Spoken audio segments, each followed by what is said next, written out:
On October 6, 2005, a large flammable vapor cloud ignited and exploded at the Formosa Plastics Corporation USA facility in the town of Point Comfort on the Texas Gulf Coast. The accident began when a vehicle struck a valve on a pressurized pipe containing liquid propylene. Flames from the resulting fire reached more than 500 feet high and heavily damaged a large chemical production unit within the plant.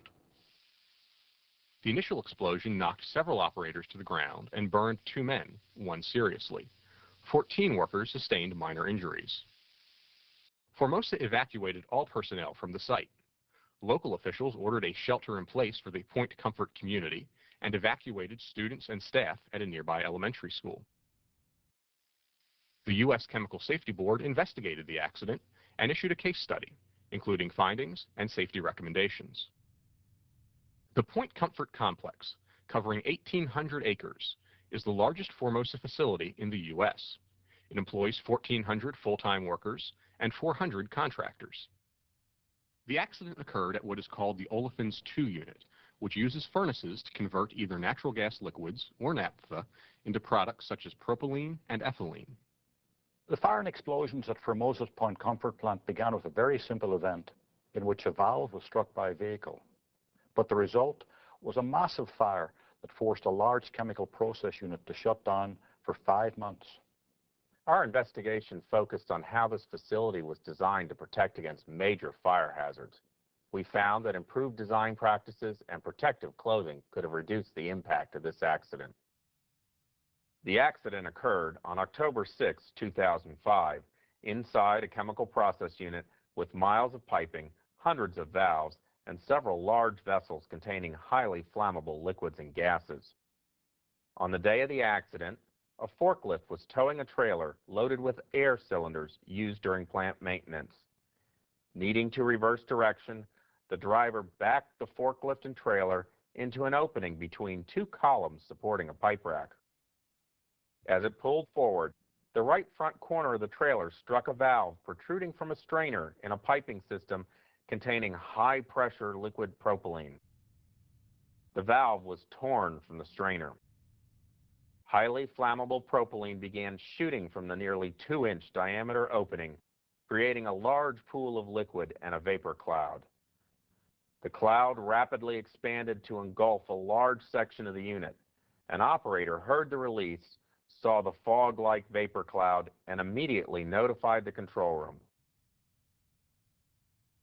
Operators at the control panel began shutting down the unit and venting flammable gases from the pipes and equipment into the flare system where they could be safely burned atop a tower. Meantime, as shown in this pipe schematic, liquid propylene continued to flow from the distillation tower through manual valves to the strainer where the leak occurred. There were no automated valves that could be operated from the control room to shut down the flow of propylene. Operators outside the control room tried to reach the manual valves, but the rapidly growing vapor cloud forced them to retreat. Since the design of the plant did not include remotely controlled valves for isolating equipment, the operators had no way to stop the flow of propylene. Several minutes after the leak began, the vapor cloud ignited. This aerial video, taken by Houston station KHOU-TV, shows how large the fire grew within the first few hours. These pictures show the damage caused by the burning propylene under the pipe rack and under the side of an elevated structure that supported a number of vessels, heat exchangers, and relief valves. As the fire continued, the side of the structure collapsed, crimping pipes leading to the flare system. This prevented gases from being safely burned. Instead, pressurized flammable gases ruptured piping and equipment and burned throughout the unit. The company's emergency response team monitored the fire for 5 days while flammable chemicals in the unit continued to burn.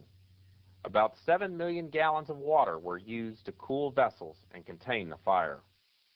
The CSB investigation noted that neither of the burned workers had been provided with flame-resistant clothing, even though they worked in an area where flash fires could occur. The propylene piping involved in the accident protruded into an open area. The CSB found the company did not have adequate vehicle impact protection, such as concrete posts to protect pipes and valves. The CSB found three principal lessons from this accident. Companies should protect vulnerable equipment from vehicle impact, extensively fireproof structures used to support critical piping, and provide workers with flame-resistant clothing to protect them from flash fires. Formosa purchased the design for the olefins unit from an engineering contractor, Kellogg Brown & Root. As specified in the design, some steel beams and columns were fireproofed with a concrete coating, and those survived the fire. However, there wasn't any fireproofing on the structure that supported critical piping to the flare system, and that structure collapsed. The loss of a flare system can lead to excess pressures that burst equipment, causing uncontrolled releases of flammable gases and endangering the lives of people who respond to an emergency. Finally, companies should plan for potential releases of hazardous materials by installing automatic isolation valves at strategic locations. Automatic valves can make the difference between a minor event and a catastrophic loss. The CSB issued formal safety recommendations to the company, the plant design firm, and a leading industry safety organization. These recommendations are aimed at preventing similar accidents and reducing their consequences. We recommend that Formosa Plastics Corporation USA revise its policies and procedures for analyzing hazards. Hazard analyses should consider vehicle impact dangers, fireproofing of structural steel, and mechanisms for controlling catastrophic chemical releases, such as remotely controlled isolation valves. In addition, we recommend that the company require the use of flame-resistant clothing in units that are at risk of flash fires. We recommend that Kellogg Brown & Root, the company that designed Formosa's facility, use the most current safety standards when designing new facilities, including standards for fireproofing. And we urge a key safety organization, the Center for Chemical Process Safety, to strengthen its hazard evaluation guidelines to include vehicle impact hazards and isolation of equipment during emergencies. As you've seen, a minor event like a vehicle collision can have disastrous consequences if a facility is not fully prepared for a large chemical release. The fires and explosions at Formosa provide compelling reasons to analyze vulnerabilities that could lead to a major chemical accident.